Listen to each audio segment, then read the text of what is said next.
Hello, everybody. Jack O'Malley on this Wednesday with your summer weekly update. Probably go back to 2 a week come fall, but right now we'll stick with 1 a week. And the number one story today was the House voted to pass out and move on the Unlock Michigan ballot proposal. And it is will be law. I think it's got to get enrolled and all that stuff. So in the next few days or so, the 1945 Emergency Powers Act will be no more. And I think that this was a historic day because if you watch, I posted my floor speech today. Because I was passionate about this. I remember going through day after day after day of the pandemic last year with just ridiculous, overreaching, dizzyingly confusing executive orders. And, people were frustrated. The people of Michigan were frustrated. Why don't you do this? Why don't you do that? It's because that's not the job of the legislature. And we fought back in every way, shape that we could. And even after the Supreme Court said this is an unconstitutional use of the 1945 law, the governor, still says, no, this is what we need. What we need is co-equal branches of government. And for a brief time early on in the pandemic, I think it was working. As we were figuring this out, we'd offer our advice, we'd hear from our people, and we'd move forward. So today was a big day, and it was an important day that the people of the state of Michigan, the whole part of our Constitution is a little controversial, that at a certain point, there's the petition drive, and if it's successful, the legislature has the right to enact this without it going to the ballot. And today, some of our Democratic colleagues were all up in arms that this needs to go to the people. That's not how the law is written. We don't have to. So they are. That's where we're at. And I don't care what political stripe the governor has, any governor has. No one person should have the power that the governor ruled with unconstitutionally last year. So it was good. Watch my floor speech if you'd like. I got a little passionate because I remember those days. I remember taking the phone calls. I remember talking to the people and the businesses that were shut down and the people that were being attacked because they were wearing a mask or they weren't wearing a mask or depending on who you are. It was unbelievable. So there you go. Let's see here. Also, some things that are going on out there that I know are important to the people of Michigan. There's been discussion about community mental health and where we're going. The House has a version of bills. The Senate has a version of bills.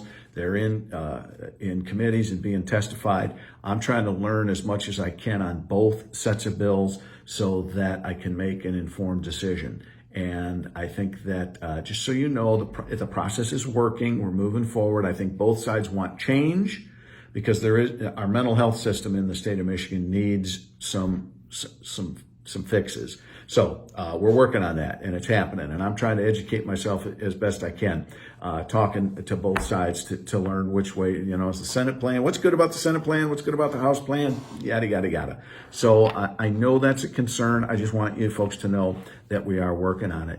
A couple of other things that are kind of local, but I know they've created a little bit of a dust up here. One is the milfoil. There's a scientific name for it, but it's a weed that is an invasive species that is Lake Leelanau in my district right now is probably ground zero for this, but it's a major problem. And how do we do this? How do we keep our Great Lakes and our water safe and clean from this? So there are a lot of things that we can do in the state, but it's going to take a little bit of time. The number one thing we can do, and you can do it, and it ain't going to cost a dime really, is make sure when you are moving your boat from lake to lake, you clean it, with warm water. If there's any water inside the boat, get away from the lake you're in and drain it, clean it up so that you're not transferring these things from one lake to the other, because that's how they spread. So first and foremost, if you're a boat owner and you are moving from lake to lake, trailering it, you're the first line of defense. Make sure you wash your boats. When you get home, clean them off. Or just make sure when you go to that next lake that your boat's been cleaned and any hijackers might get, washed off. So that's important. But the milfoil issue is a big one in the 101st.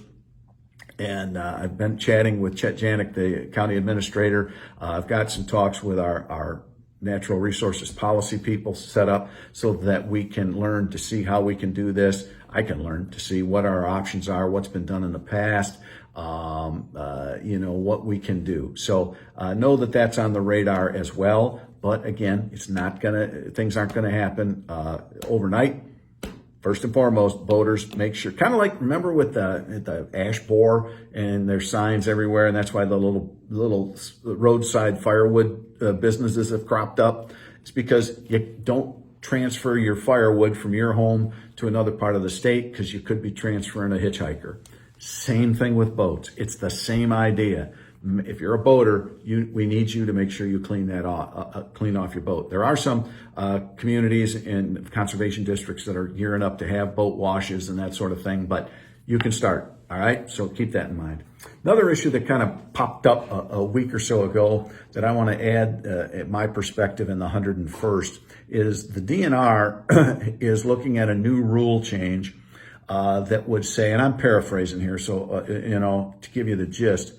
If they post a red flag warning, which is a universal sign that high waves swimming is dangerous, that they might be able to ticket you if you go against that red flag. Now, that has not been enacted. There has been discussion. And some people are like, wait a minute, you can't do that. So here's part of the reason that got started. If you haven't paid attention, we have seen a large increase in drownings last year, this year specifically. My district has got a lot of those. I've talked to some law enforcement that are saying, hey, we've got a situation here because our first responders, are plucking people out of the water left and right, and we're putting them at risk. It's a tax on resources, et cetera, et cetera. So the idea is, how do we get through to people? How do we keep people out of the water? Some of this is personal responsibility. I get that. I understand that. But that's what the DNR is trying to do. They're trying to respond to that. So, because one of the examples is, all right, we've got high waves, you shouldn't swim. But you know what? That's when windsurfers like to go out there, because then they can ride the waves. Do we tell them they can't? So those are things that we're trying to do. What's the balance of keeping people safe? We've had this discussion, right? Keeping people safe with smart rules and enforcement, and how much of it is, personal responsibility. Little kids, should they be held to the same personal responsibility standard as an adult? All of these discussions, I don't have answers for you at this point. But if you hear discussion about the DNR red flag warning, I am right now tentatively siding with the DNR, because we have to come up with something. I'm not saying what their initial rule proposal was solid gold, but it's a start. So when you hear people squawk about it, I get it, but let's, instead of just, complain about something, let's work towards a solution. And that's what we're trying to do there too, to keep people safe, especially along that Lake Michigan shoreline, where rip currents and waves, and Lake Huron shoreline, Superior shoreline, they're all, with all due respect. But I have the Lake Michigan shoreline. Those waters can get pretty nasty pretty quick. And we need to make sure people know what's going on. So that's it in a nutshell. Today we unlocked Michigan, and it feels good. All right, that's what's been going on this last week. I'll keep you informed. We'll check in next week. If you want, again, I invite you to go watch my floor speech. We posted it earlier today right here on Facebook page. All right, out of here. Take care.